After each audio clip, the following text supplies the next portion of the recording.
God be the love to search and keep me. God be the prayer to move my voice. God be the strength to now uphold me. Oh Christ, surround me. Oh Christ, surround me.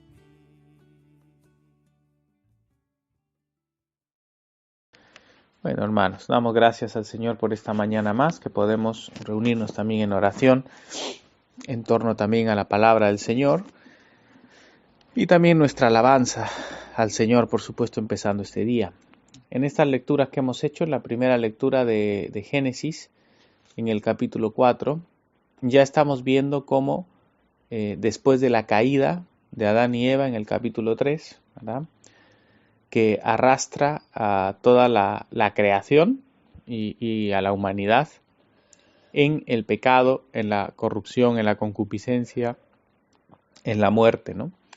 Y ya vemos el primer grave resultado de toda la caída en el primer homicidio o fraticidio, ¿no?, donde estamos viendo allí la historia de Caín y Abel.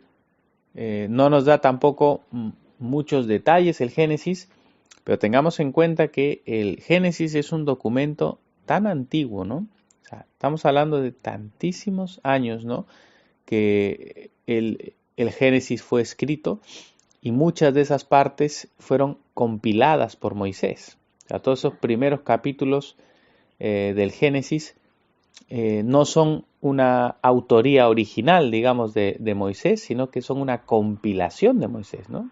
Moisés está recopilando escritos que pueden haber provenido incluso del mismo Adán, ¿verdad?, y de sus descendientes, ¿no?, de muchos de estos casos, quienes fueron testigos de las cosas primeras, ¿no?, de los primeros tiempos de la creación. Pero todo eso estaban recogidos en ese tipo de escritos, ¿no? Más adelante en la arqueología se han encontrado escritos, por ejemplo, de los sumerios, ¿no?, que ellos escribían en unos cilindros con un tipo de escritura que se llama cuneiforme, ¿no?, que eran como pequeñas cuñas y se escribían como en unos cilindros, en unos rollos, ¿no? Estamos hablando de una escritura que se hacía en rollos de cerámica, ¿no?, y que en esa cerámica se hacían con esas formas, como lo que serían pues las letras cuneiformes, y así se guardaron muchos escritos. La estructura que tiene la primera parte del Génesis, cuando uno ve en los términos hebreos, en la primera parte ve que se divide en unas secciones que se llaman toledot. Eso es al inicio del Génesis.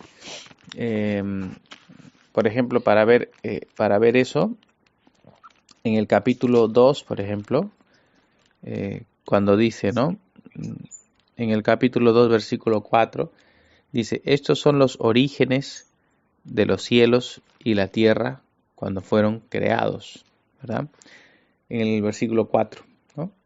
Eso es el título de una Toledot.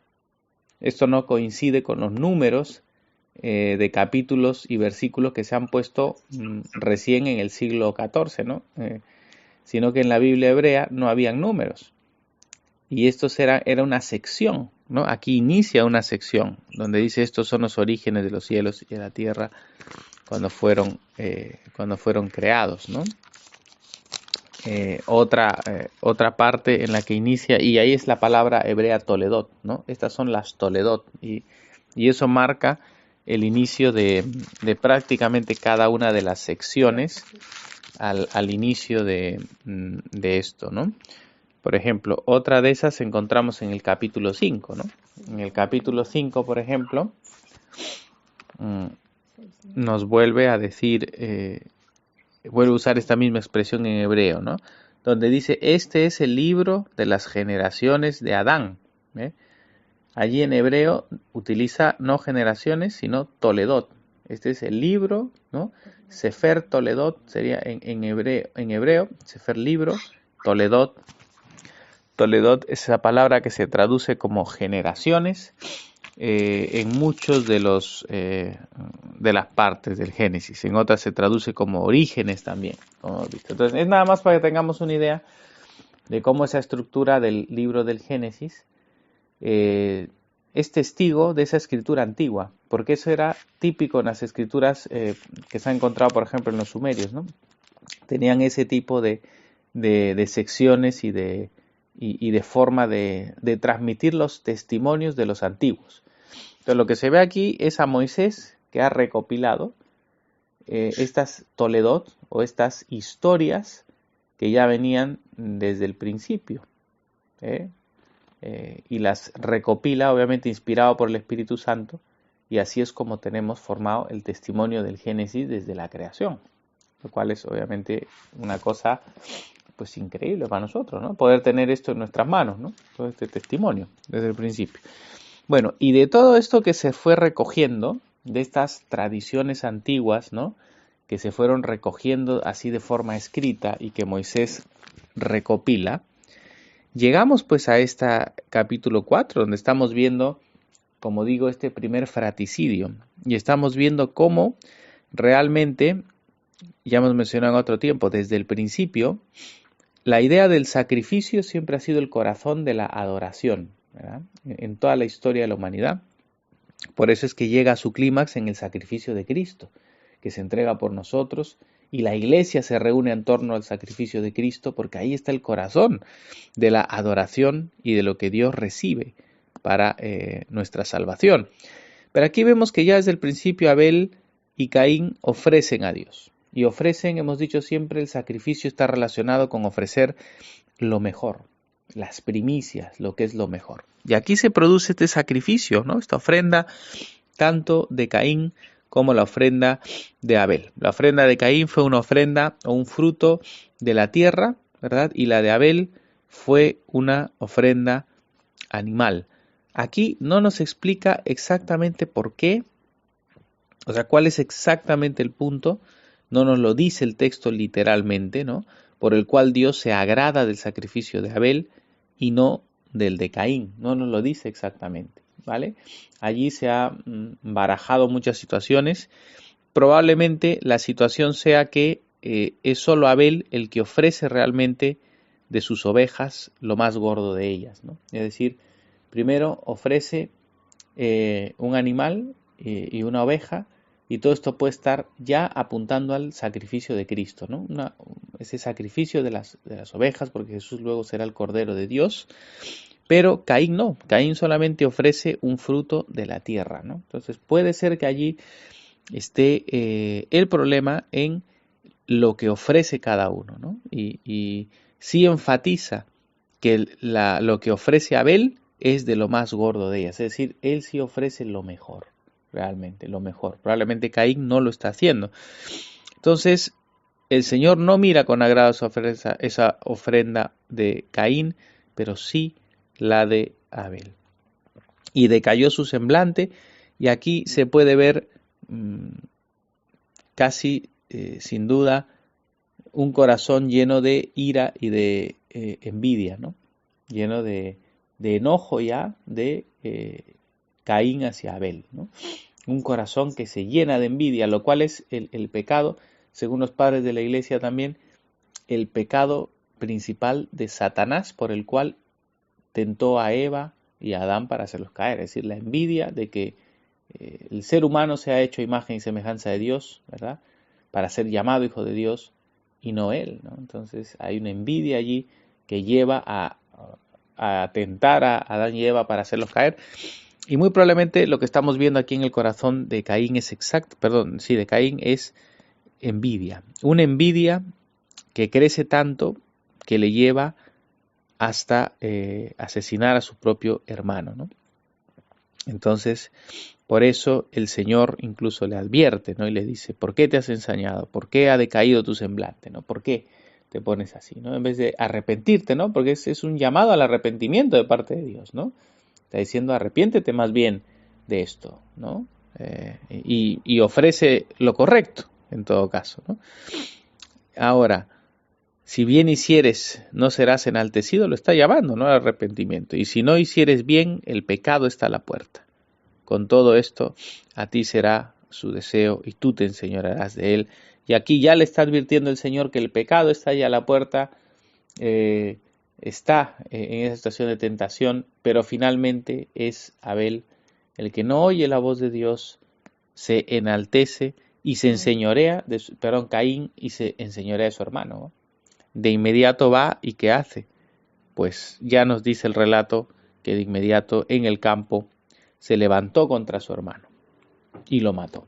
Entonces vemos aquí el triste inicio de lo que hasta hoy es una catástrofe en el mundo, ¿no? La cantidad de asesinatos, de violencia que ocurre en este mundo por causa del pecado, ¿no? De esa caída y de la envidia. Entonces, ¿cuánto debe cuidarse en nuestro corazón de la envidia, de la codicia, de la ira y todo aquello que nos lleva a quitar la vida, ¿no? Por eso el Señor Jesús ya nos dijo que cualquiera que se enoje contra su hermano, ¿no? Cualquiera que ya sienta esa ira, ¿no? Contra su hermano, ya es como si lo hubiera matado en su corazón, porque esa es la raíz de la muerte, del homicidio, ¿no? Entonces, fijaos qué terrible esto, y para nosotros también qué advertencia ya con las palabras del Señor Jesucristo. Ahora, para Caín tuvo todas unas consecuencias, porque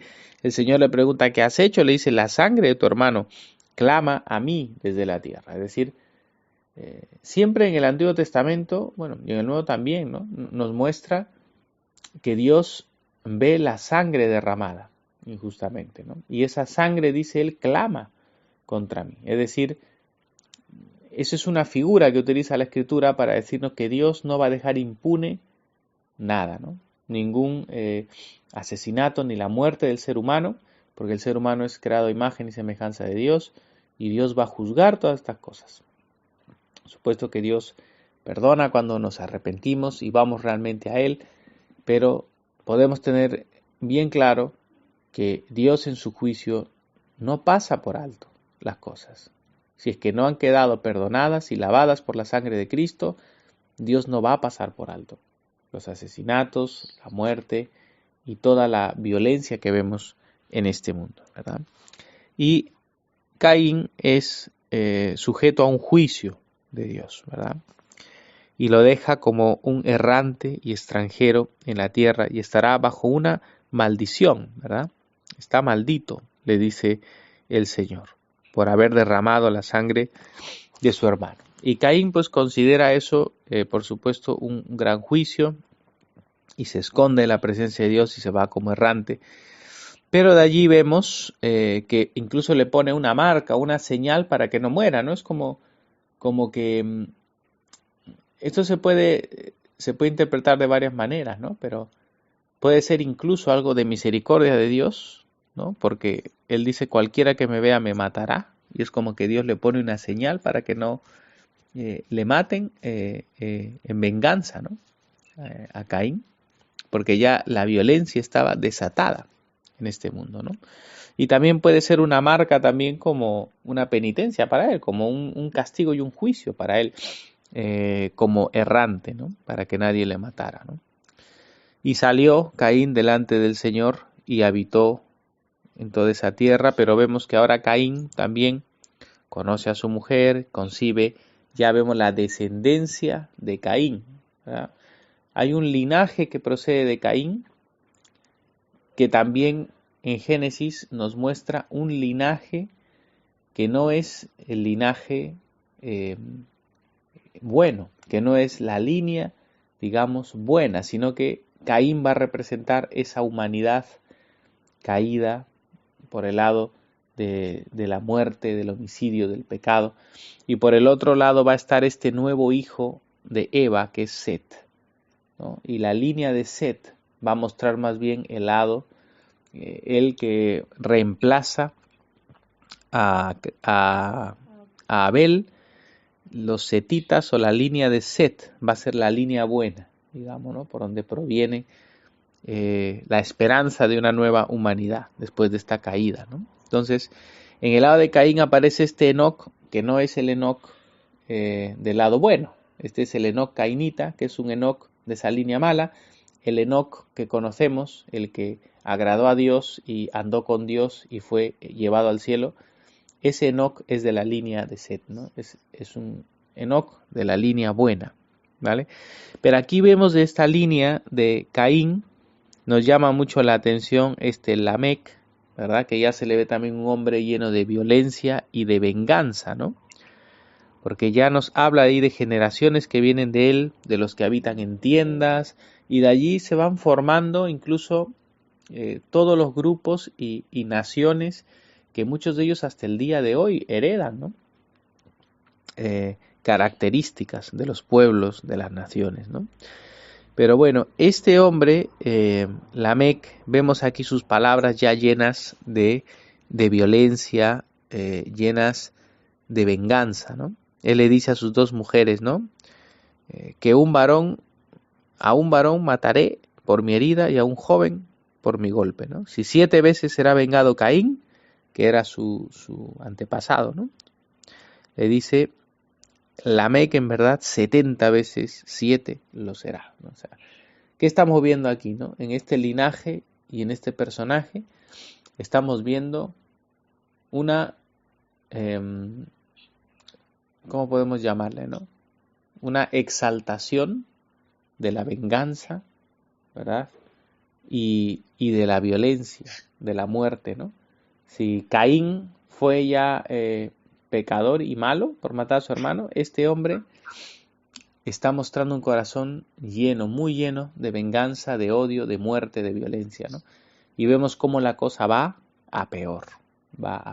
Y así es como el Génesis nos va marcando de haber estado en la gloria divina, en el jardín del Edén, de haber estado caminando en comunión con Dios allí, por la caída ocurre una degeneración en la creación y en el hombre, ¿no? La muerte, el pecado, la destrucción entran en este mundo y la violencia empieza a ir a más, hasta un punto en el que, como ya sabemos, con Noé tiene que producirse un juicio, ¿verdad? Porque la maldad aumenta y aumenta más. Entonces, eso es lo que estamos viendo ahora en este capítulo del Génesis. Bueno, eso es lo que quería yo comentar un poco y nos va mostrando el por qué tenemos esta gran necesidad de ser salvados, de que Jesús viniese otra vez a este mundo como el nuevo Adán, el que viene a restaurar todo aquello que el primer Adán perdió por su pecado, ¿no? Por rebelarse contra Dios. Todo este mundo quedó bajo la condenación, el sufrimiento, la muerte, la corrupción, pero Cristo tuvo que venir como el nuevo Adán para ser verdaderamente Rey de Reyes, Señor de Señores, a través de su muerte en la cruz, perdonar los pecados, destruir a Satanás, pisar la cabeza de la serpiente, como aparece ya en el Génesis 3 como una profecía, ¿verdad? La simiente de la mujer, que es Cristo, iba a pisar, aplastar la cabeza de Satanás, y Satanás le mordería el talón, porque efectivamente le llevó a la cruz, Cristo tuvo que morir en la cruz injustamente, pero a través de ese hecho, que para él era una mordedura en su talón, él estaba aplastando la cabeza de Satanás, destruyendo el imperio de la muerte, destruyendo al príncipe de este mundo, que era Satanás por la caída. Pero ahora en Cristo están siendo reunidas todas las cosas, dice San Pablo, las que están en los cielos y en la tierra, en Él como cabeza, como Rey de Reyes y Señor de Señores, y en el final de los tiempos, todo será restaurado en una nueva creación, en Cristo. Pero para eso Él nos llama hoy a arrepentirnos de los pecados, a volvernos a Él de corazón, para unirnos a Cristo, ¿verdad?